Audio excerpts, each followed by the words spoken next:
Hello student. आज हम लोग पाठ 4 पर्यावरणीय व्यवस्थापन में आगे पढ़ेंगे। पर्यावरण और परिसंस्था में संबंध या पारितंत्र में संबंध क्या है। बच्चों, पर्यावरण एक अत्यंत व्यापक संज्ञा है जो सजीवों पर किसी न किसी कारणवश परिणाम करने वाले भौतिक, रासायनिक एवं जैविक घटक, इन सभी से जो मिलकर पर्यावरण बनता है। अगर देखा जाए तो संक्षिप्त में हम कह सकते हैं पर्यावरण का मतलब है परि मतलब चारों तरफ आवरण, आसपास की परिस्थिति, उसमें पाए जाने वाले जो घटक हैं सजीव, निर्जीव, प्राकृतिक एवं मानव निर्मित, ये सभी घटक आते हैं। पर्यावरण के प्रमुख रूप से दो प्रकार हैं, एक प्राकृतिक या नैसर्गिक नेचुरल इन्वायरमेंट और दूसरा है मानव निर्मित पर्यावरण। बच्चों, प्राकृतिक पर्यावरण में हवा, वातावरण, जल, भूमि, सजीव आदि का समावेश होता है। इनमें से जैविक और अजैविक घटकों में सतत अंतःक्रियाएं होती हैं। वह आंतरक्रियाएं होने से एक दूसरे पर प्रभाव होता है, जिसके कारण उनके बीच परस्पर संबंध और महत्वपूर्ण हो जाते हैं। मानव निर्मित पर्यावरण का भी प्राकृतिक पर्यावरण पर या प्रत्यक्ष या अप्रत्यक्ष रूप से बहुत प्रभाव पड़ता है। मूलतः पर्यावरण में दो मुख्य घटकों का समावेश पाया जाता है। पहला है जैविक घटक, दूसरा है अजैविक घटक। ये पर्यावरण के जैविक और अजैविक घटक, इनके आंतरिक संबंधों का अध्ययन करने वाली विज्ञान की शाखा को पारिस्थितिकी या इकोलॉजी कहते हैं। पारिस्थितिकी का अध्ययन करने के लिए जिस मूलभूत कार्यात्मक इकाई का हम उपयोग करते हैं, उस इकाई को परिसंस्था कहते हैं, इकोसिस्टम कहते हैं।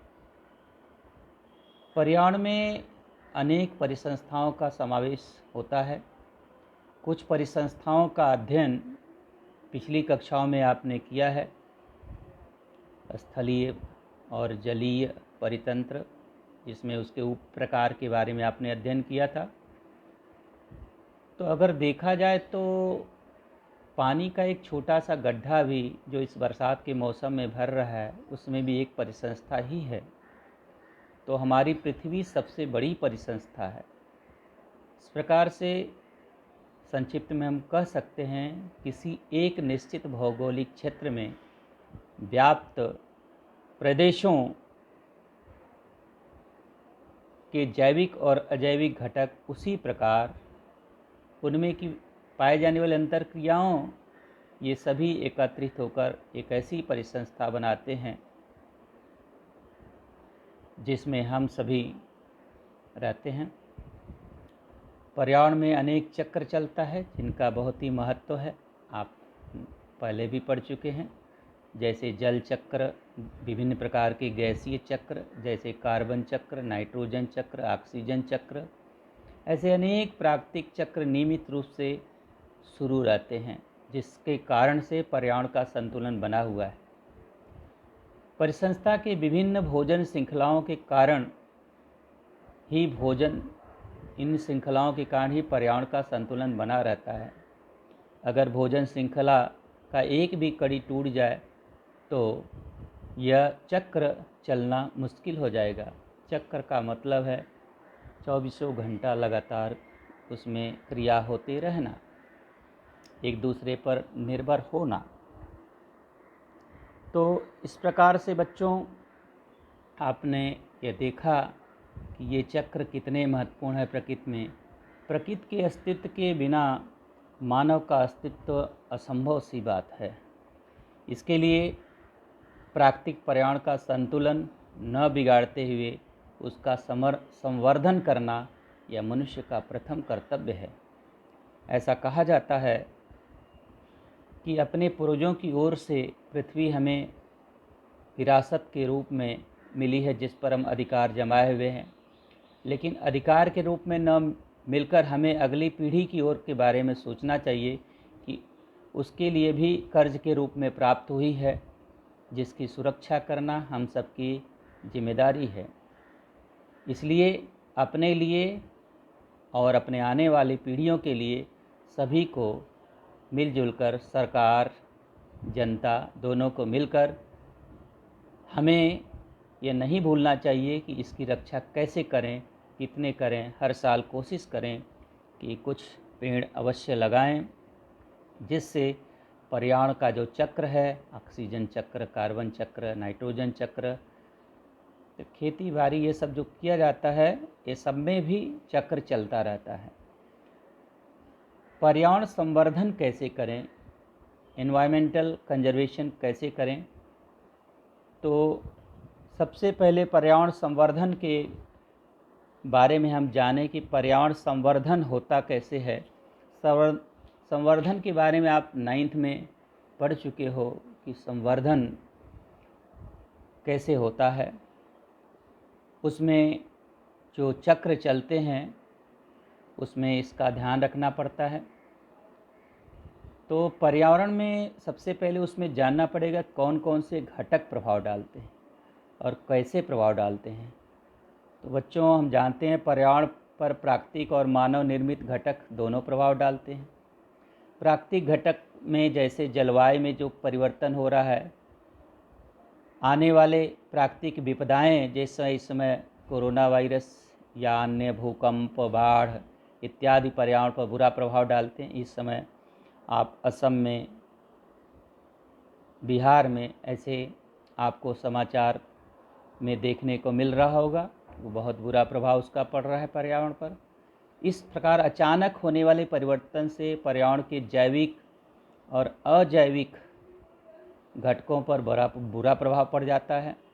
पर्यावरण की भोजन श्रृंखला और भोजन जाल में अंतर क्रिया जो होती है, इससे बाधित होती है। ये भूकंप, बाढ़, सूखा इत्यादि से सभी प्रभावित होते हैं।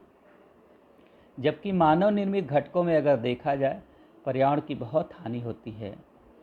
इसमें सबसे पहले औद्योगिकरण करना, इसके लिए औद्योगिकरण में तमाम समस्याएं जो है निर्मित होती है। औद्योगिकरण से प्रदूषण उत्पन्न होता है, शहरीकरण से प्रदूषण उत्पन्न होता है, वन्य प्राणियों का शिकार होने लगता है, बांध बनाना पड़ता है, रोड बनाना पड़ता है, पुल बनाना पड़ता है। ये सब मानवीय हस्तक्षेप है पर्यावरण में। यह अपूरणीय क्षति हो रही है, लेकिन मानव जीवन चलाने के लिए कुछ मात्रा में इसे करना भी जरूरी है। ये सभी हम सभी को मिल कर के इस बात की ध्यान रखना चाहिए कि पर्यावरण का कम से कम नुकसान हो। अगर पर्यावरण के घटक में संतुलन नहीं होगा तो निकट भविष्य में आने वाली पीढ़ियों को हमें काफ़ी दुख का सामना करना पड़ सकता है।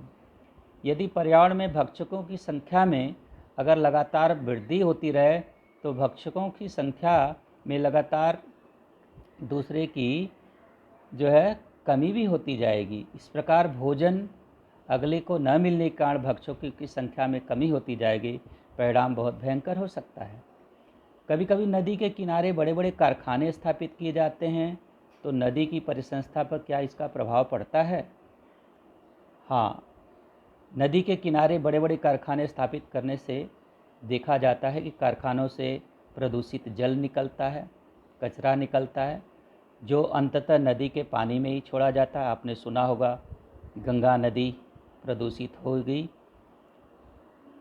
और कानपुर में, आगरा में, जहाँ जहाँ फैक्ट्रियाँ किनारे, वहाँ से बहुत ज़्यादा चमड़े उद्योग से प्रदूषण हो रहा है। गंगा का पानी एक समय ऐसा हो गया था कि पीने योग्य भी, नहाने योग्य भी न रह गया था। उसका BOD, बायोलॉजिकल ऑक्सीजन डिमांड, वैज्ञानिकों के अनुसार काफ़ी कम हो गया था। उसमें प्रदूषण का स्तर काफ़ी बढ़ गया था, जिसके कारण से बहुत इसकी दयनीय स्थिति गंगा नदी की हो गई थी। इस समय फैक्ट्रियां अनेक बंद हो जाने से बीच में जो आपने देखा था कंप्लीट लॉकडाउन था, जिसके वजह से समाचार में आपने देखा होगा कि ये नदियां बहुत ही स्वच्छ हो गई थी।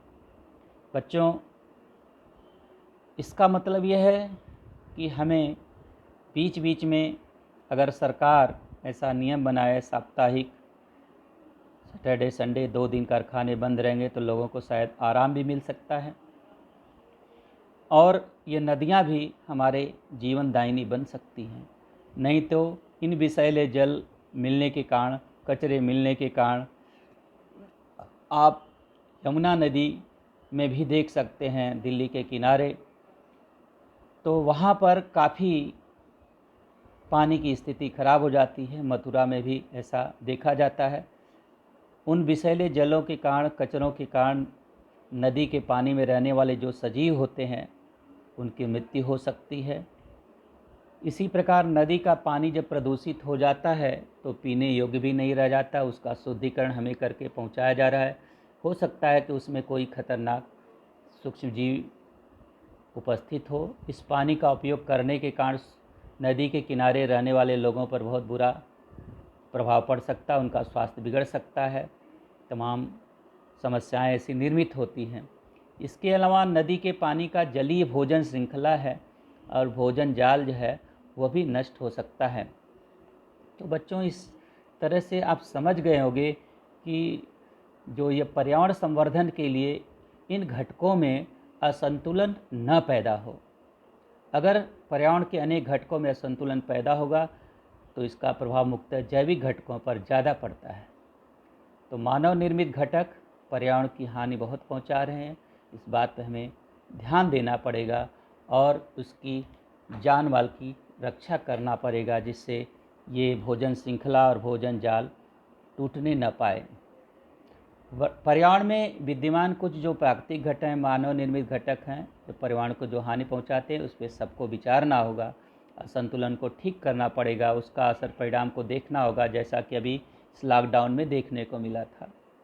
इससे तुम्हें ध्यान में आ जाएगा कि पर्यावरण पर प्रभाव डालने वाले मुख्य रूप से 2 जो घटक हमने पढ़ा, प्राकृतिक घटक हैं या मानव निर्मित घटक। तो आपको समझ में आ गया होगा कि इन दोनों घटकों में संतुलन बना के रखें तो पर्यावरण संवर्धन होगा, अन्यथा मुश्किल होगा। महात्मा गांधी जी ने कहा था कि पृथ्वी प्रत्येक की आवश्यकताओं की पूर्ति करने में समर्थ है, परंतु किसी का भी लालच पूर्ण करने में समर्थ नहीं है। इसलिए हमें लालच पर रोक लगाना होगा। पृथ्वी पर ऐसा कोई कृतियाँ नहीं करते जाना होगा जिससे कि पृथ्वी ही नष्ट हो जाए और हमें काल के गाल में समा दे। आज पृथ्वी पर अनेक प्राकृतिक और मानव निर्मित घटकों का दुष्परिणाम होकर अनेक पर्यावरणीय समस्याएं निर्मित होते हुए आप सुन रहे होंगे, जिसमें पर्यावरणीय प्रदूषण जो है उसमें सबसे प्रमुख समस्या हो गया है। सामान्य रूप से किसी भी वस्तु का अथवा पदार्थों का दूषितीकरण को ही उसका प्रदूषण कहलाता है। जल में प्रदूषण हो जलीय प्रदूषण, वायु में हो तो वायुवीय प्रदूषण, रेडियोधर्मी पदार्थों से हो तो रेडियोधर्मी प्रदूषण। इस प्रकार पर्यावरणीय प्रदूषण अथवा प्राकृतिक घटनाओं अथवा मानव के क्रियाकलापों द्वारा आसपास के पर्यावरण पर होने वाले अनावश्यक या अस्वीकार्य बदलाव है, कोई इसे स्वीकार नहीं कर सकता। अर्थात हवा, पानी, जमीन आदि भौतिक, रासायनिक और जैविक गुणधर्मों में उसी प्रकार से मानव और अन्य सजीवों के लिए ये घातक सिद्ध हो रहे हैं। प्रत्यक्ष या अप्रत्यक्ष या परोक्ष रूप से इन परिवर्तनों का घटित होना सबके लिए नुकसानदायक है। मानवीय जनसंख्या का विस्फोट बहुत तेज़ी से हो रहा है। हमारे देश में जनसंख्या 135 करोड़ के ऊपर पहुंच चुकी है। तीव्र गति से होने वाला ये औद्योगिकरण और जो है जानलेवा सिद्ध हो सकता है पर्यावरण के लिए। प्राकृतिक संसाधन का जिस तरह से अंधाधुंध उपयोग हो रहा है, जंगलों की कटाई हो रही है, बांध का निर्माण हो रहा है, अनियोजित शहरीकरण हो रहा है, इन कारणों से पर्यावरण प्रदूषण बहुत बढ़ रहा है। इस प्रकार से बच्चों आप समझ गए होंगे प्रदूषण क्या है। अगर पर्यावरण के किसी घटक में थोड़ा भी असंतुलन हो वह प्रदूषण है। जलीय प्रदूषण, वायुवीय प्रदूषण, रेडियोधर्मी प्रदूषण, प्राकृतिक प्रदूषण, मानव निर्मित प्रदूषण, यह प्रदूषण बहुत ही व्यापक संकल्पना है। हमें हवा, पानी, ध्वनि, रेडियोधर्मी, भूमि, ऊष्मीय, प्रकाश इत्यादि सभी का विपरीत परिणाम क्या होता है, यह सजीवों और अस्तित्व पर क्या होता है, इसी से आज हम पर्यावरण के संवर्धन के जो कॉन्सेप्ट को सोचना पड़ेगा कि किस प्रकार से उसकी हम रक्षा करें। Thank you.